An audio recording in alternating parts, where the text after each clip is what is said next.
कटक जिला टांगी चौधर शिक्षा मंडल शिक्षाधिकारी श्री प्रभात कुमार नायक मागुरा नोडाल विद्यालय प्रधान शिक्षयित्री श्रीमती पुष्पलता दास को अश्लील भाषा प्रयोग अश्लील इंगित करने को नहीं टांगी थाना मामला रुजु होइछि। सूचना प्रकाश गत शनिवार बीओसी आरसीसी और अन्य जड़े शिक्षक उक्त स्कूल को रूटीन चेकअप जाइथिले। सेठारे देखिबाकू पाइथिले स्कूल मुख्य फाटकरे ताला पड़िथिला। दीर्घ किछि समय अपेक्षा करिबा परे प्रधान शिक्षयित्री आसी गेट खोलिथिले। एहा परे बीओ विद्यालय को जाई उपस्थापन मध्याह्न भोजन और विभिन्न कागजपत्र जांच पाई मागिथिले, किंतु प्रधान शिक्षयित्री समस्त दस्तावेज देखाई पारि नथिले। किछि दस्तावेज अधा अधूरा थिबा बीओ को देखाइथिले। बीओ एहाको देखि ताको तागिद करि सेठारु चाली आसिथिले। आसिबा परे एक शो कोस नोटिस पठाइथिले। এই নোটিস পাইলা পরে প্রধান শিক্ষয়িত্রী বিও কার্যালয়କୁ আসি শো কোস নোটিসର ଜବାବ ଦେଇଥିଲେ, କିନ୍ତୁ ଏହା ସଫିସିଏଣ୍ଟ ନଥିବା ବିଓ ଦର୍ଶାଇବା ସହିତ ତାଙ୍କ ଉପରେ ତୁରନ୍ତ ଶୃଙ୍ଖଳାଗତ କାର୍ଯ୍ୟାନୁଷ୍ଠାନ ଗ୍ରହଣ କରାଯିବ ବୋଲି ଚେତାବନୀ ଦେଇଥିଲେ। ଏହାପରେ ସେ ମୋ ନାମରେ ମିଥ୍ୟା କଳ୍ପକଳ୍ପିତ ଅପବାଦପୂର୍ଣ୍ଣ ଏକ ଏତଲା ଥାନାରେ ଦେଇଛନ୍ତି ବୋଲି ବିଓ ପ୍ରକାଶ କରିଛନ୍ତି। ଏ ସମ୍ପର୍କରେ ପ୍ରଧାନ ଶିକ୍ଷୟିତ୍ରୀ ବିଓଙ୍କ ନାମରେ କହିଛନ୍ତି କି ସମସ୍ତ କାଗଜପତ୍ର ଠିକ୍ ଥିବା ସହିତ ମଧ୍ୟାହ୍ନ ଭୋଜନରେ ସାମାନ୍ୟତମ ତ୍ରୁଟି ଥିଲା, ତାକୁ ସୁଧାରି ଶୋ କୋସ୍ ନୋଟିସର ଜବାବ ଦେବାକୁ ବିଓ କାର୍ଯ୍ୟାଳୟକୁ ଯାଇଥିଲେ। ବିଓ ମୋତେ ଏକ ଘର ଭିତରକୁ ଡାକି ଅଶ୍ଳୀଳ ଇଙ୍ଗିତ କରିବା ସହିତ ଖରାପ ବ୍ୟବହାର କରିଥିଲେ। ଏନେଇ ଥାନାରେ ମୁଁ ଏତଲା କରିଛି ବୋଲି ପ୍ରଧାନ ଶିକ୍ଷୟିତ୍ରୀ ପ୍ରକାଶ କରିଛନ୍ତି। ଅନ୍ୟପକ୍ଷରେ ପ୍ରଧାନ ଶିକ୍ଷୟିତ୍ରୀଙ୍କ ବଦଳି କରିବା ସହିତ ବିଦ୍ୟାଳୟକୁ ଏକ ନୂତନ ପ୍ରଧାନ ଶିକ୍ଷୟିତ୍ରୀଙ୍କ ଯୋଗଦାନ ଏବଂ ବିଓଙ୍କ ବିରୋଧରେ ହୋଇଥିବା ଅଭିଯୋଗ ସମ୍ପୂର୍ଣ୍ଣ ମିଥ୍ୟା ବୋଲି ଗ୍ରାମବାସୀମାନେ ଏକ ପ୍ରେସମିଟ୍ ମାଧ୍ୟମରେ ପ୍ରକାଶ କରିଛନ୍ତି। ମୁଁ ବନମାଳୀ ବେହେରା ମାଗୁରା ଉପରା ବିଦ୍ୟାଳୟର ଚେୟାରପର୍ସନ ଅଛି। कौन कहबे जो विद्यालय गोटे अश्लील कथाକୁ ନେଇ टांगी थाना रे इतला कराई आज्ञा कौन कर आज्ञा ମୁଁ କହିବାକୁ ଚାହୁଁଛି ଯେ ଆମର ଏ ଯୋଉ ଦିଦି ଯୋଉ ପ୍ରେସ୍ ମିଟ୍ କଲେ ଏଇଟା ଆମକୁ ବହୁତ ବାଧିଛି। ଆଉ ସେଇ ବାବଦରେ ମୁଁ କହିବାକୁ ଚାହୁଁଛି, ଆମର 3 ତାରିଖ ଦିନ ବିଓ ସ୍କୁଲକୁ ଆସିଥିଲେ, ତାଙ୍କର ପରିଦର୍ଶନ କରିବାକୁ ଆସିଥିଲେ। ଆସିଲା ପରେ ସେ ସ୍କୁଲରେ ପିଲାଙ୍କୁ ପାଠ ପଚାରିଲେ। ତାପରେ ବି ଦିଦିଙ୍କର ଯୋଉ ଖାତାପତ୍ର କାମ କିଛି ଯୋଉ ରୋଷେଇ ହଉଛି ଖାଦ୍ୟର ସେଟା ସିଏ ଯାଞ୍ଚ କଲେ। जांच कला सी अनुभव कले जे आदरे बहुत त्रुटि रही, जोटा कि सी दीदी बिगिले कहीं सब कम करूना एमती कहला सी कथबार्ता होगी गले गलापर से गोटे दीदी की शो कस नोटिस गोटे पठेले पठेले तापर मु जिन जाइली 5 तारिख दिन मुझे जिन जाइली जाइला मु 6 तारिख दिन स्कूल को आसिली। आसिक दीदी पचारे मुझे दीदी कौन है ना नाई बीओ आसते आम खाता पत्र अपडेट काम रहीगला बाकी रहीगला आम चिड़ी चिड़ी होकर जाइए। मुझे तुम तो पाठ पढ़ा समय दे पार ऑफिस काम ना नाई बोला बहुत ऑफिस काम रोचे आमको समय दे पारे तेणु आमको मुझे कौन है ना नाई आमको 7 दिन समय देते आ 7 दिन भितर आम अपडेट करके दबू। मोर के भी साइन बाकी था कहले साइन कर मुझे ठीक अच्छे साइन भी कली मुझे आमर किसी असुविधा है भूल भाल किसी कर ना नाई मुझे भूल करनी केवल अपडेट बाकी रही ये कहला मुझे आइली मुझे ठीक अच्छे जहाँ कह कौन है ये कहला मुझे आइली तापर सी मीडिया डाकिकी बीओ विरुद्ध जे कहते लांच मागिले जोटा कि संपूर्ण मिथ्या कथा ये बाबद किसी कथा आलोचना होनी से बीओ विरुद्ध पूरा विषोदगार कर जोटा को आम विरोध करुँ आम चाहूँ दीदी कमी बदली कर आज्ञा यहीटा गोटे जेहतु जो अफिसर आसते केवे अश्लील व्यवहार करते आम अनुभव करूँ आम तो नथिलु से प्राक्टिकाल आम से अनुभव करूँ से गोटे अश्लील व्यवहार करते जेहतु जो सीनियर अफिसर उच्च अपर अफिसर जी व्यवहार कौन करते कि अश्लील व्यवहार केवे भी करते जोटा कि आम विश्वास। बिरंची नारायण हाथी मागुरा धानमण ग्राम पंचायत पीएस मेंबर को प्रतिनिधि।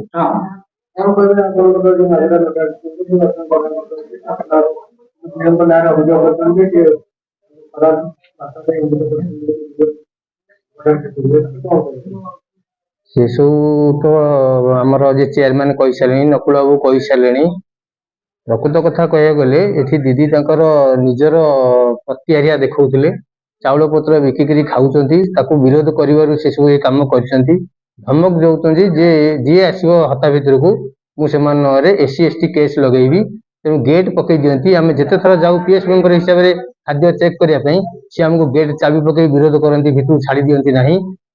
आ गोटे कथा से क्लास करती ना पुओ को एडमिशन कर पुओ को ऑफिस रे पाठ पढ़ाती क्लासरूम रे पाठ पढ़ाती यही बहुत कथा करती। अषाढ़ मसरे गोटे पानी है गोटे गाड़ करदे मन इच्छा क्या पचारे मुझे पिला मैंने गाड़ी गली पड़े तुम कौन है ये परवर्त समय से गाड़ी को पोस्तिले मुझे पैसा कौटू आसला खोला है पोता है ये सब पचार से आमको सब धमक दिखती जातीय ना धमक जमी कले मुझे तुम ना एफआईआर देवी जोटा बीओ को आज कहते से जातीय ना नहीं धमक दे ना एफआईआर कर এটা পুরা ମିଛ କଥା। କେମିତି ଏଫଆଇଆର ଉଠୁ, ତାଙ୍କ ନାଁରେ କେସ୍ ଯୋଉ ଦେଇଛନ୍ତି ସେଟା ମିଥ୍ୟା। ବିଓ କିଛି ଅପବ୍ୟବହାର କରିନାହାନ୍ତି, ଇଏ ମନମୁଖୀ ସବୁ ଚଲେଇଛନ୍ତି ଯେ ଏମିତି କଲେ ଡରିକିରି କେହି ଆଉ ଏଠିକି ଆସିବେ ନାହିଁ। ବିଓ କିଛି ଖରାପ କଥା କହିନାହାନ୍ତି, ଆମେ ପରୋକ୍ଷ ଯାହା ଶୁଣିଲୁ ବିଓ କିଛି ଖରାପ କଥା କହିନାହାନ୍ତି।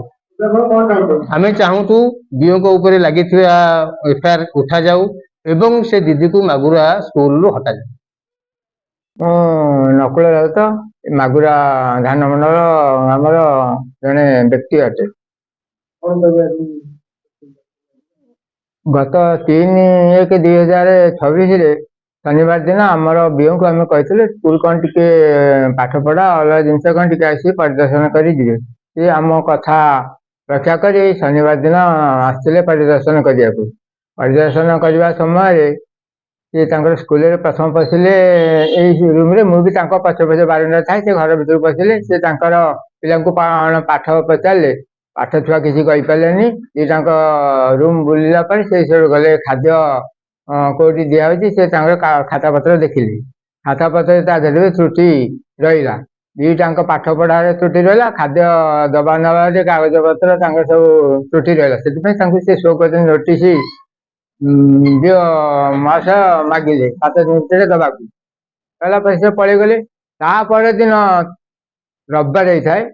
ଆମର ଏ ସ୍କୁଲରେ କୌଣସି ଦିନ ଆମେ ଶିକ୍ଷକ ରବିବାର ଦେଖୁନା, ତ ସ୍କୁଲରେ ଅନୁପସ୍ଥିତ ହୁଅନ୍ତି ପାଠ ପଢା ସମୟରେ, କିନ୍ତୁ ରବିବାର କିପରି ଉପସ୍ଥିତ ହେଇକିରି ଗୋଟିଏ ଯେମିତି କ୍ୟାବିନେଟ ନିଷ୍ପତ୍ତି ନେଲା ଭଳି ଆସିକିରି ବସିଥିଲେ। ସେ ନିଷ୍ପତ୍ତି ନେଇକିରି ସୋମବାର ଦିନ ମିଡିଆ ଭାଇ ମାନଙ୍କୁ ଡାକିକିରି ସେ ବିଓଙ୍କ ବିରୁଦ୍ଧରେ କହିଲେ ଯେ ମୋତେ ଲାଞ୍ଚ ମାଗୁଥିଲେ, ମୁଁ ଲାଞ୍ଚ ନ ଦେବାରୁ ମୋ ବିରୁଦ୍ଧରେ ସେ କହିଥିଲେ ପାଠ ପଢା ଭଲ ହଉନି, ଆଉ ଖାତା ପତ୍ର ଠିକ ହଉନି, ଆଉ ଏମିତି କହିକିରି ସେ ଗୋଟିଏ ଥାନାରେ ଏଫଆଇଆର ଦେଇଛନ୍ତି। କିନ୍ତୁ ଆମେ ଏତିକି ଆପତ୍ତି କରୁଛୁ, ଯିଏ ଆମର ଶିକ୍ଷକ ଯୋଉ ନୃସିଂହ ସାହୁ ଆଉ ପୁଷ୍ପ ଦାସ, ଇଏ ସ୍କୁଲ ତୁରନ୍ତ ଆପଣଙ୍କ ଇଏ ମାଧ୍ୟମରେ ସରକାର ଅନୁଗତ ହଟାନ୍ତୁ, ନହେଲେ ଆମେ ଗ୍ରାମବାସୀ ମାନେ ଯୋଉ ପ୍ରକାର ଏକତ୍ରୀକରଣ ହେଇଛି, ନିଶ୍ଚୟ ଆମେ ଇଏ ତାଲା ପକେଇକିରି ସ୍କୁଲକୁ ବନ୍ଦ କରିଦେବୁ, ଯେ ପର୍ଯ୍ୟନ୍ତ ଆମ ଦାବିଟା ଗ୍ରାମବାସୀଙ୍କର ପୂରଣ ଅଛି। ଆଉ ଗ୍ରାମବାସୀ ବି ଗଲେ ସେମାନେ କହୁଛନ୍ତି ଯେ ତୁମେ ତ ଅଭିଭାବକ ନୁହେଁ, ତୁମେ କାହିଁ ଆସୁଛ ସ୍କୁଲକୁ। ସେ ସ୍କୁଲକୁ ବି ଆମକୁ ପୁରେଇ ଦଉନାହାନ୍ତି। ଏ ସ୍କୁଲ ତିଆରି କରିବାର ଭୂମିକା ଆମର, ଆଉ ସିଏ କ'ଣ ଆସି ଏଠି ପାଠ ପଢୁଛନ୍ତି, ଆମକୁ ବାଛନ୍ଦ କରୁଛନ୍ତି। ଆମେ କ'ଣ କରିବୁ? ସରକାରଙ୍କ ପାଖରେ ଏତିକି ଗୁହାରିକି ଆପଣଙ୍କ ମିଡିଆ ପାଖରେ ଗୁହାରି କରୁଛୁ, ତୁରନ୍ତ ଏ ଶିକ୍ଷକଙ୍କୁ ବଦଳି କରାଯାଏ, ଅନାଥ ସ୍କୁଲରେ ନେଇକି ଦିଆଯାଏ। ଗୀତାଞ୍ଜଳି ପଇଡା। ଗୀତାଞ୍ଜଳି ପଇଡା। କଣ କହିବେ ଆପଣଙ୍କ ପଟେ? କହିବି, ଆମର ଦୋକାନ ସେଠି ଅଛି। ମୁଁ ଗୋଟେ ଟଗର ଫୁଲ ଗଛରୁ ତୋଳୁଛି। ସେ ଛୁଆଙ୍କୁ ସମିତିକି ଶିଖେଇକି ସେ ଦିଦି ଫୁଲ ଚୋରଣୀ କୁହ। ସେ ଛୁଆ ଯେତେ ଥିଲେ ହାଉ ହାଉ ହାଉ ଫୁଲ ଚୋରଣୀ ମତେ ଇଏ କଲେ। ମୁଁ ସେଠି କହିଲି ଦିଦି ତମେ ଟିକେ ପାଟି କରୁନ। ନାଇଁ ତମେ ଫୁଲ ଚୋରି କରି ନଉଛ, ମୁଁ କାହିଁ ପାଟି କରିବି? ଆଉ ସେ ଗଛ ଲଗେଇଛନ୍ତି ଫୁଲ ସୁନ୍ଦର ଦିଶିବ, ଆଉ ମୁଁ କ'ଣ ପାଟି କରିବି? ସିଏ କହନ୍ତୁ, ସିଏ ଗଛ ଲଗେଇଛନ୍ତି। ମୁଁ କହିଲି କ'ଣ ତମେ ଏଇ ଶିକ୍ଷା ଦଉଛ? ତମେ ଶିଖଉଛ ଛୁଆଙ୍କୁ ପାଠ ପଢା, ତମେ ଫୁଲ ଚୋରଣୀ ଏଇଟା କ'ଣ ଶିକ୍ଷା? ଏବେ ଆପଣ କଣ ଏବେ ସେଇ ଦିଦି ଭାରି ତାର ଦିମାଗ, ଛୁଆଙ୍କର ପାଠ ପଢାର କିଛି ନାହିଁ, କିଛି ଖାଲି କେମିତି ନବୁ, ସବୁଥିରୁ ଖାଇବାରୁ ନବୁ, ଦରମା ଆଣିବୁ, ଆଉ ତାର କାହାକୁ ପସନ୍ଦ ନାହିଁ। ଆମ ଛୁଆ ପାଠ ପଢୁନାହାନ୍ତି, ସେ ଦିଦି ଏଠି ରହିବାର ନାହିଁ। ସେ କେତେ ବର୍ଷ ହେଲାଣି ସେ କଥା ମୁଁ କହିବେନି, ସାର୍ କହିବେ ରାଉତ ବାବୁ କହିବେ। ଏବେ ଆପଣ ଚାହୁଁଛନ୍ତି ସିଏ ବିଦା ହେଇକି ଯାଉ। କନକଲତା ରାଉତ। କଣ ଅଛି? ମୁଁ ସ୍କୁଲରେ ଜଣେ କମିଟି ମେମ୍ବର ଥିଲି। କଣ ହେଇଛି ସ୍କୁଲରେ? ଆଜ୍ଞା, କମିଟି ମେମ୍ବର ହିସାବରେ ମୁଁ ଏଇ ଖାଦ୍ୟ ରୋଷେଇ ବିଷୟରେ କହିଥିଲି ବୋଲି ଏ ଦିଦି ମତେ ବେଜିତି କଲେ। କହିଲେ ତମେ କ'ଣ ରୋଷେଇ ବିଷୟରେ ଜାଣିଛ? ଆଉ ମୁଁ କହିଲି ଯଦି ରୋଷେଇ ବିଷୟରେ ନ ଜାଣିଛୁ, ପାଠ ବିଷୟରେ କ'ଣ ଶିକ୍ଷା ତମର ଅଛି, ଶିକ୍ଷା ଦିଆଯାଉ ନା ତମେ ମୋ ଯାଇ କ'ଣ ବେଶୀ ଶିକ୍ଷା ଜାଣିଛ? ଏମିତି ମତେ ବେଜିତି କରି ଯୋଉ ସୁଜିତ ସାର୍ ଯୋଉ ବୋଲି ଅଛନ୍ତି, ସିଏ ଦିନେ କ'ଣ କଲେ, ପୁଅକୁ ମୋ ପୁଅ ବି ବେଶୀ ପାଠ ପଢୁଛି ନା, ସିଏ ତାକୁ ବାଡେଇଲେ। ମୁଁ ସ୍କୁଲକୁ ସାଙ୍ଗେ ସାଙ୍ଗେ ଆସିବାରୁ ମତେ ସେଉଠୁ ଯାବେ ଆବେ କହିକିରି ସ୍କୁଲରୁ ସେଠୁ ଟଣ୍ଟିଆ ମତେ ମାରିଲେ। ଟଣ୍ଟିଆ ମାରିକିରି ବିଦା କରିଦେଲେ। କହିଲେ ଯା ମୋର ତମେ କ'ଣ କରିବ। ସେଠୁ ଗାଁ ଲୋକକୁ ଡକେଇଲି। ମୁଁ ଯେତେବେଳେ ଗାଁ ଲୋକକୁ ଡକେଇଲି, ମତେ ବହୁତ ଅପମାନରେ ମୁଁ ସେତେବେଳେ ଚୁପ ରହିକିରି ଭୁଲ ମାଗିକିରି ମୁଁ ପଳେଇଲି। ମତେ ଏତେ ଅପମାନ ହେଲା ଯେ ଦିଦି ମତେ ଏତେ ଅପମାନ କଲେ। ମୁଁ କହିଲି ମୋର ଯଦି ଶିକ୍ଷାଗତ ନାହିଁ, ଆପଣଙ୍କର କ'ଣ ଶିକ୍ଷା ଅଛି? ଆପଣ ବର୍ତ୍ତମାନ କଣ ଚାହୁଁଛନ୍ତି? ତାଙ୍କର ଶିକ୍ଷାଗତ ମୂଳରୁ କିଛି ନାହିଁ। ରୋଷେଇ ଖାଦ୍ୟ ବିଷୟରେ 15 ପିଲା ଯଦି ଆସିବେ 30 ଜଣଙ୍କର ଲେଖା ପଡିବ ରୋଷେଇ ହଉଛି ବୋଲି। ଏ କହିଲାଠୁ ଆମେ କଥା ଧଇଲାଠୁ ଆମକୁ କେମିତି ବେଜିତି କରୁଛନ୍ତି। ୟାଙ୍କୁ ବାହାର କରିଦିଆଯିବା ଦରକାର। ଆପଣ ଚାହୁଁଛନ୍ତି ହଁ, ବାହାର କରିବା ଦିଦିଙ୍କୁ ଯେତେ ଶୀଘ୍ର ବାହାର କରିଦେବା ଦରକାର। ମୋ ନାଁ ଶ୍ରୀ ନୃସିଂହ ଚରଣ ସାହୁ, ମାଗୁରା ନୋଡାଲ ଉପରା ବିଦ୍ୟାଳୟର ସହକାରୀ ଶିକ୍ଷକ। କଣ କହିବେ ଶନିବାର ଶନିବାର ଦିନ ଆମର ଶିକ୍ଷା ଅଧିକାରୀ ବିଓ ଆସିକିରି ଅଚାନକ ଶନିବାର ଦିନ 3 ତାରିଖ ଆସିକିରି 8ଟା ସୁଦ୍ଧା ଆସିକିରି ପହଞ୍ଚିଲେ ବିଦ୍ୟାଳୟରେ। ପହଞ୍ଚିଲେ, ଦେଖିଲେ, କ୍ଲାସ ଭିତରକୁ ଗଲେ, ପିଲା ପାଠ ପଢୁଛନ୍ତି ସବୁ ପଚାରିଲେ। ମତେ ଟିଚର ଆଟେଣ୍ଡାନ୍ସ ମାଗିଲେ, ଟିଚର ଆଟେଣ୍ଡାନ୍ସ ମୁଁ ଦେଲି। କହିଲେ ଯେ କି ଏ ସାର୍ ଜଣେ କାହିଁ ଆସିନାହାନ୍ତି। ମୁଁ କହିଲି ସାର୍ ଛୁଟିରେ ସିଏ ଅଛନ୍ତି। ନା କଣ ଛୁଟିରେ ଅଛନ୍ତି? କଣ ଏତେ ଛୁଟି ନେଇଯାଉଛନ୍ତି କଣ? ତାଙ୍କର ଛୁଟି ଅଛି, ଛୁଟି ନେଲେ। ତାଙ୍କ ମାଙ୍କ ଦେହ ଖରାପ, ସେ ବି ଆପ୍ଲିକେସନ ଦେଇଛନ୍ତି, ଆଉ ତା ମାଙ୍କ ଦେହ ଖରାପ, ସେ ଆସିନାହାନ୍ତି। ସେ ଯୋଉ ଆମର ସହକାରୀ ଇନଚାର୍ଜ ଦିଦି ଅଛନ୍ତି ପୁଷ୍ପଲତା ଦାସ, ତାଙ୍କୁ ବହୁତ ଅପବ୍ୟବହାର କରିଛନ୍ତି ସବୁ।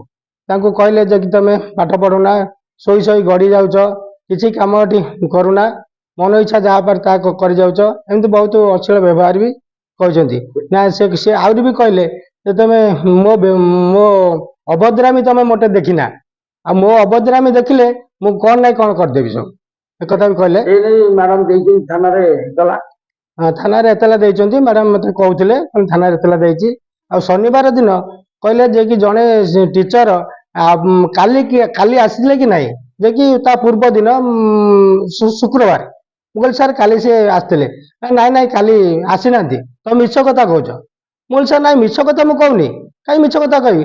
ନାଇଁ ବେକାର କଥା କହୁଛ, ବେକାରିଆ କଥାବାର୍ତ୍ତା ମୋ ସାଙ୍ଗେ କଣ କରୁଛ? ମୁଁ କହିଲି ସାର୍ ବେକାର ନୁହେଁ କି ମିଛ ନୁହେଁ, ମୁଁ ସିଧା କଥା କହୁଛି। ସେ ଆସିଥିଲେ, ଶୁକ୍ରବାର ଦିନ ଆସିଥିଲେ, ଆଜି ତାଙ୍କ ମାଙ୍କ ଦେହ ଅସୁସ୍ଥ ଯୋଗୁଁ ସେ ଆସିନାହାନ୍ତି। ନା ତମେ ଏତେ କଣ ଛୁଟି ଦେଉଛ? ମୁଁ କହିଲି ସାର୍ ଛୁଟି ସେମାନେ ଅଛି, ତାଙ୍କର ଛୁଟି ନେଲେ, ଆଉ ଅସୁବିଧା କଣ ଅଛି? ଏଣୁ ଏମିତି କହିକିରି ତାଙ୍କର ଆସିଲେ। ତାପରେ ମ୍ୟାଡାମକୁ ଅପବ୍ୟବହାର କରିଛନ୍ତି, ତାଙ୍କ ମନ ବି ବହୁତ ଦୁଃଖ। ସେ କହୁଛନ୍ତି ଯେ କି ତମେ କିଛି କେଠି କାମ କରୁନା, ତ ଶୋଇ ଶୋଇ ଗଡି ଗଡିକି ଯାଉଛ ସବୁ।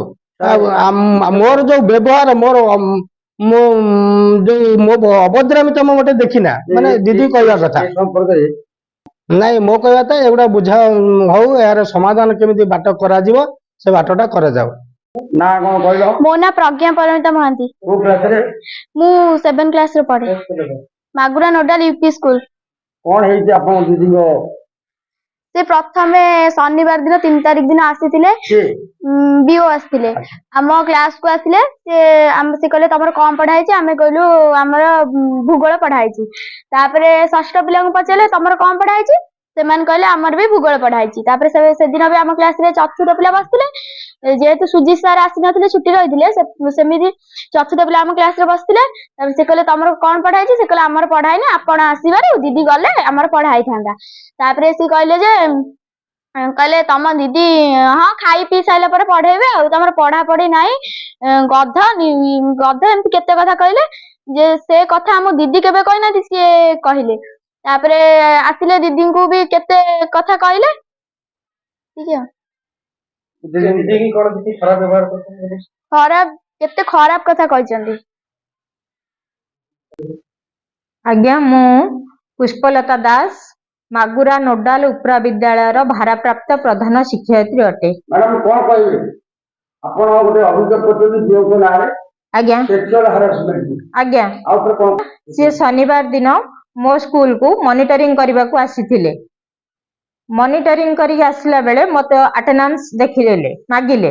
ଆଉ ଆଟେଣ୍ଡାନ୍ସରେ ମୋ ଟିଚର ଜଣକୁ ସିଏ ତ କହିଲେ ବୋଲିକିରି ଯେ ଅଲଗା ଟିଚର ଜଣେ ସିଏଲରେ ଅଛନ୍ତି, ତାଙ୍କୁ ଦୁର୍ବ୍ୟବହାର ଦେଖେଇଛନ୍ତି। ତାପରେ ମୋ ପିଲାମାନଙ୍କୁ ଖରାପ ଭାଷାରେ କହିଛନ୍ତି। ମୋ ପିଲାମାନେ ମତେ କହିଲେ, ଆଉ ତାପରେ ମୋ ଅଫିସକୁ ଆସିଲେ, ମତେ ପଚାରିଲେ ଏମଡିଏମ ରେକର୍ଡ ଦେଖାଅ।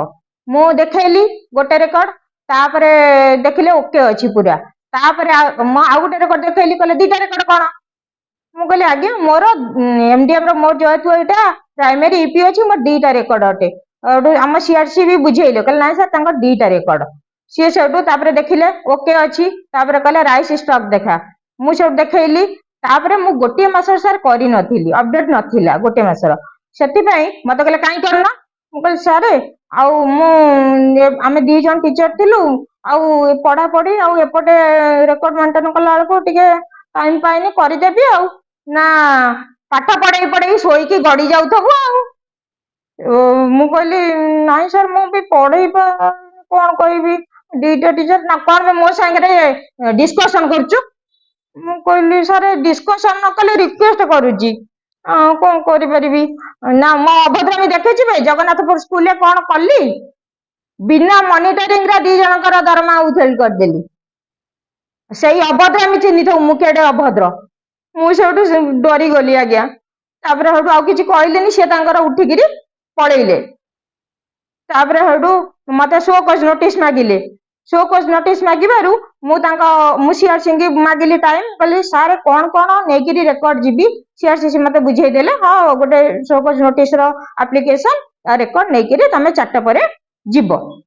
ସେଇଠୁ ତାପରେ ମତେ ତା ଭିତରେ ସୋମବାର ଦିନ ସିଆରସି ବହୁତ ଭଲ, କିନ୍ତୁ ତାଙ୍କ ଦ୍ଵାରା ମତେ ଧମକ ଆସିଲା ଯେ ଆପଣଙ୍କ ସ୍କୁଲ ବୁଧବାର ଦିନ ଅଡିଟ୍ ହବ। ମୁଁ କହିଲି ଆଜ୍ଞା ସାର୍, ଦେଖନ୍ତୁ ମତେ କେମିତିଆ ଡିପ୍ରେସନରେ ରଖାଯାଉଛି, କେମିତି ହଇରାଣ କରାଯାଉଛି। ତାପରେ ମୁଁ ସେଠୁ ତାଙ୍କ ଅଫିସ କି ଗଲି 4ଟା ପରେ, ଗଲି ରେକର୍ଡ ପତ୍ର ନେଇକିରି। ସେଠୁ ତାଙ୍କ ଅଫିସ କି ଗଲି, ସିଏ ମତେ ରେକର୍ଡ ଦେଖିଲେ, କହିଲେ କେମିତି ହେଇଗଲା 2 ଦିନ ଭିତରେ? ମୁଁ କହିଲି ସାର୍ ମୋର ସବୁ ଓକେ ଥିଲା, ଟିକେ ଗୋଟେ ମାସର କରିନଥିଲି, ମୁଁ କରିଦେଲି ସାଙ୍ଗେ ସାଙ୍ଗେ ନେଇ ଆସିଲି।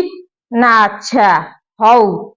ସେଠୁ ମୋର ଯୋଉ ଆମର ଥିଲା ଶୋ କଜ ନୋଟିସ ର ଆପ୍ଲିକେସନରେ ବି ସାଇନ କଲେ, ଠିକ ହେଇଗଲା। ତାପରେ ମୁଁ କହିଲି ସାର୍ ଦେଖନ୍ତୁ, ମୁଁ ହଉଛି +2 ସିଟି ଟିଚର VB ଗ୍ରେଡ ର, କିନ୍ତୁ ଏ ଯୋଉ ପୋଷ୍ଟ ହଉଛି ହେଡମାଷ୍ଟର ପୋଷ୍ଟ ଲେବୁଲ 3 ହେଡମାଷ୍ଟର ର, ମୁଁ ଆଜ୍ଞା ପାରୁନି। ସେଥିପାଇଁ ମୋ ଠାରୁ ଆପଣ ଚାର୍ଜ ନେଇଯାଆନ୍ତୁ, ମତେ ମୁକ୍ତ କରନ୍ତୁ, ମତେ ଟିଚର ଦିଅନ୍ତୁ, ମୁଁ ପାଠ ପଢେଇବି।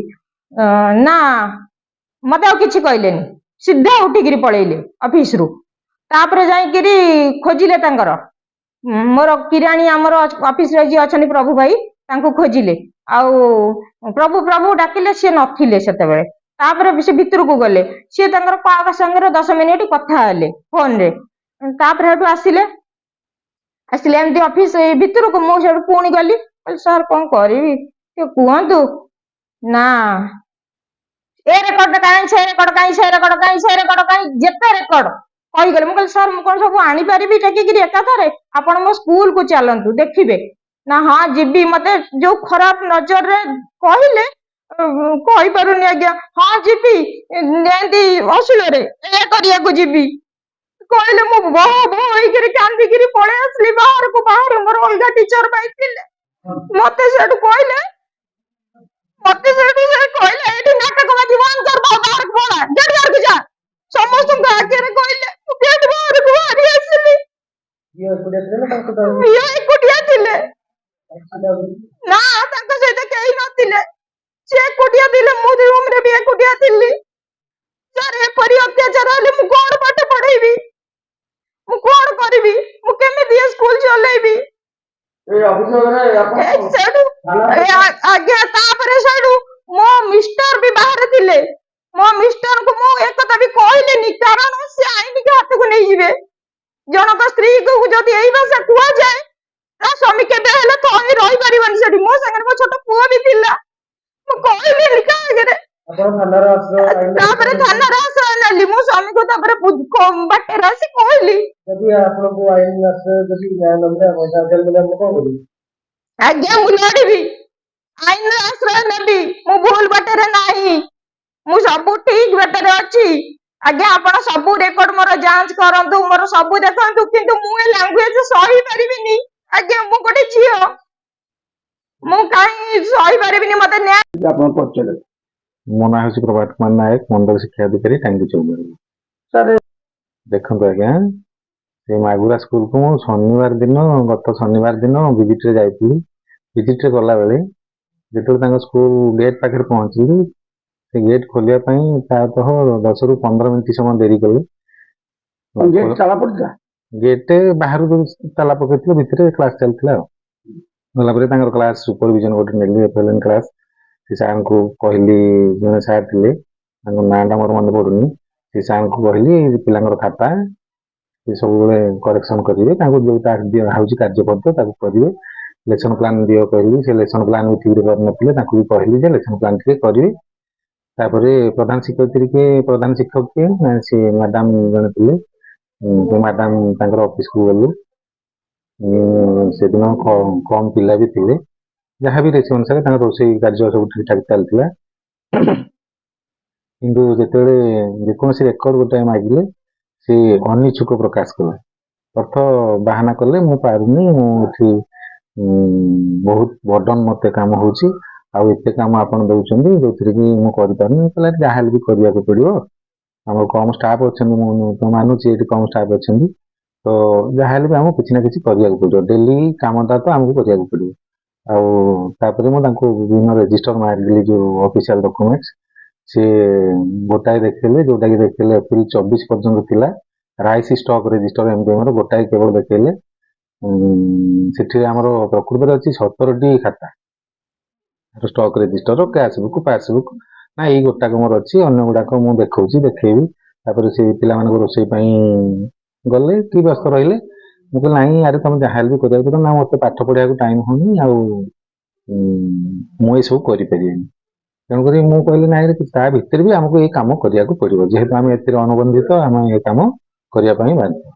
ଆପଣ ତାପରେ ଯୋଉ ହାରାସମେଣ୍ଟ କଥା ବା ଏଫଆଇଆର କପି କଥା କହୁଛନ୍ତି, ନୋଟିସ କରାହେଲା ଯେ ତମେ ଏଇ ଡକୁମେଣ୍ଟ 3 ଦିନ ଭିତରେ କରିକି ଆଣିକି ଦେଖାଅ ଅଫିସରେ। ସନ୍ଧ୍ୟା 5ଟା ପରେ ଆସିଥିଲେ, ତାଙ୍କ ସ୍ୱାମୀଙ୍କ ସହିତ ଆସିଥିଲେ, ସେ ବି ଜଣେ ପ୍ରଧାନ ଶିକ୍ଷକ ଗୋଟେ ସ୍କୁଲର, ତାଙ୍କ ସହିତ ଆସିଥିଲେ, ଆସିକି ସବୁ କରିଦେଲେ। ମୁଁ ତାଙ୍କର ଦେଖିଲି ଖାତା, ମୁଁ କହିଲି ଆରେ ଯାହା ହଉ ତମେ ତ କରିଦେଲ, ବର୍ତ୍ତମାନ ପର୍ଯ୍ୟନ୍ତ ଏତିକି ଗୋଟାଏ ଖାତା 4 ଧାଡି ହେଲେ ତମେ କଲ, ସେଇ ଅନୁସାରେ ସବୁ ଖାତା ଗୁଡ଼ିକ ରେକର୍ଡ ଗୁଡ଼ିକ ମେଣ୍ଟେନ କରିଦିଅ, ସିଆରସି ତମକୁ ସାହାଯ୍ୟ କରିବେ। ଆମର ବିଭିନ୍ନ ପ୍ରକାର ଅଡିଟ୍ ଚାଲୁଛି, ଆଜି ବି ଦେଖନ୍ତୁ ସେଠି ଆସିଛନ୍ତି ସମଗ୍ର ଶିକ୍ଷା ଅଡିଟ୍, ସୋସିଆଲ ଅଡିଟ୍, ଏଇସବୁ ଏଇ ରେକର୍ଡସ ଗୁଡାକ ଆମକୁ ନିହାତି କରିବାକୁ ପଡିବ। ଏଇ ଯୋଉ କହିଲେ ଯେ ଆମେ ଏଇ ଯୋଉ ସେକ୍ସୁଆଲ ହାରାସମେଣ୍ଟ କହୁଛନ୍ତି, ସେଟା ହଉଛି ତାଙ୍କର ନିଜସ୍ୱ ମତ, କପୋଳ କଳ୍ପିତ, ଏବଂ ବିଓଙ୍କୁ ବା ଶିକ୍ଷା ଅଧିକାରୀଙ୍କୁ ତାଙ୍କର ଯୋଉ ତଦନ୍ତ କରୁଛନ୍ତି ବା ସୁପରଭାଇଜନ ହଠାତ୍ କରୁଛନ୍ତି, ତେଣୁ ତାଙ୍କ ମନ ଭିତରେ ଗୋଟେ ଭୟ ସୃଷ୍ଟି ହେଇଛି, ତେଣୁ ନିଜେ ବଞ୍ଚିବା ପାଇଁ ସେ ଏ କାମ କରିଥାଇପାରନ୍ତି ବୋଲି ମୋର ଆଶା ଏବଂ ବିଶ୍ୱାସ। କିନ୍ତୁ ଏଠି ଆମର ଅଫିସ କାର୍ଯ୍ୟାଳୟରେ 6 ଜଣ ଝିଅ ପିଲା ଚାକିରି କରୁଛନ୍ତି, ଏଠି ଗୋଟେ ଆମର ପ୍ରାଥମିକ ବିଦ୍ୟାଳୟ ଅଛି, ସେଠି ବି 4-5 ଜଣ ଝିଅ ପିଲା ଅଛନ୍ତି। ସବୁଦିନ ପ୍ରଧାନ ଶିକ୍ଷକ ଶିକ୍ଷୟିତ୍ରୀ ମାନେ ଆସିକି ମତେ ଭେଟ କରୁଛନ୍ତି, ଯାହାର ଯାହା ସୁବିଧା ଅସୁବିଧା ବା ଆମର ଅଫିସର ଡକୁମେଣ୍ଟ ଯାହା ଦବା କଥା, ଯଦି ଆପଣ ସେଇଟା ଅନ୍ୟ ଦିଗରୁ ସୋର୍ସରୁ ବି ଆପଣ ଆଦାୟ କରିପାରିବେ। ସେ ମୋର ନେଚର କେମିତି, ମୁଁ ପୂର୍ବ ଜିଲ୍ଲାରେ ଯୋଉ ଥିଲି ସେଠି ବି ପଚାରି ପାରିବେ, ସେ ଯୋଉ ଶିକ୍ଷୟିତ୍ରୀ ଅଛନ୍ତି ବା ଯୋଉ ଝିଅ ପିଲା ଅଛନ୍ତି ସେମାନଙ୍କ ବିଷୟରେ, ଏଇସବୁ ବିଷୟରେ ମୋର ସେ ପ୍ରତି ଧାରଣା ନାହିଁ ବା କେବେ ବି ରହିବ ନାହିଁ। କାଲି ଯେତେବେଳେ ସେ କଲେ, ମୁଁ ଯାଇକି ତାଙ୍କ ପୂର୍ବରୁ ବି ଦେଇପାରିଥାନ୍ତି ଥାନାରେ ବା ଉପରସ୍ଥ ଅଧିକାରୀକୁ ଜଣେଇ ପାରିଥାନ୍ତି, ଯେହେତୁ ସେ ଝିଅ ପିଲା କଣ ତାଙ୍କର ଅଛି ମୁଣ୍ଡରେ କଣ ଚାଲିଛି ତାକୁ ଭାବିଲା ବେଳକୁ ସେ ତାଙ୍କର ଦେଇଛନ୍ତି, ଏଫଆଇଆର ଦେଇଛନ୍ତି, କହିଲେ କଲେକ୍ଟରଙ୍କ ପାଖକୁ ଯିବି। ମୁଁ କହିଲି ଯୋଉଠିକି ଯିବା କଥା ଯାଆନ୍ତୁ, ଆପଣ ତ ସାକ୍ଷୀ ଦେବେ, ସେ ସାକ୍ଷୀ ମାନେ ବି ତ ତାର ପ୍ରମାଣ ଦେବେ। ତାପରେ ସେଠିକି ଏକିଟା ମୁଁ ଯାଇନଥିଲି, ସେଠି ବି ଥିଲେ ସିଆରସି ଥିଲେ, ଆହୁରି ଜଣେ ସାର୍ ବି ଥିଲେ, ଗାଁ ଲୋକ ଜଣେ ବାହାରେ ବୁଲୁଥିଲେ, ସେ ତ ଶୁଣିଥିବେ ନା। ଏବଂ ସେ ସମ୍ମାନ ବି ଆସିକି ମତେ ବିଦା କଲେ, କୋଉଠି ବାହାରେ ଗେଟ୍ ପାଖରେ, ଯେତେବେଳେ ମୁଁ ବାହାରିଲି ତାଙ୍କ ସ୍କୁଲରୁ ଆସିକି ବିଦା କଲେ, ନମସ୍କାର ବି କଲେ। ଯଦି ସେ ଥାନା ଏଫଆଇଆର ଦେଇଛନ୍ତି, ଥାନା ଅଧିକାରୀ ବା ତାଙ୍କର ପ୍ରଶାସନ ବା ଆମ ଡିପାର୍ଟମେଣ୍ଟ ସେ ଯାହା ତାର ଦବ ତଦନ୍ତ କରିବ, ସେଥିର ସତ୍ୟାସତ୍ୟ ସେ ଖୋଜିବ, ଖୋଜି ସାରିଲା ପରେ ଯୋଉଟା ସତ୍ୟ ସେଟା ନିଶ୍ଚିତ ଭାବରେ ପଦାକୁ ବାହାରି ଆସିବ। କଟକ ଜିଲ୍ଲା 14ରୁ ପ୍ରଶାନ୍ତ କୁମାର ବରାଳଙ୍କ ରିପୋର୍ଟ, ନ୍ୟାୟବତୀ ଟିଭି।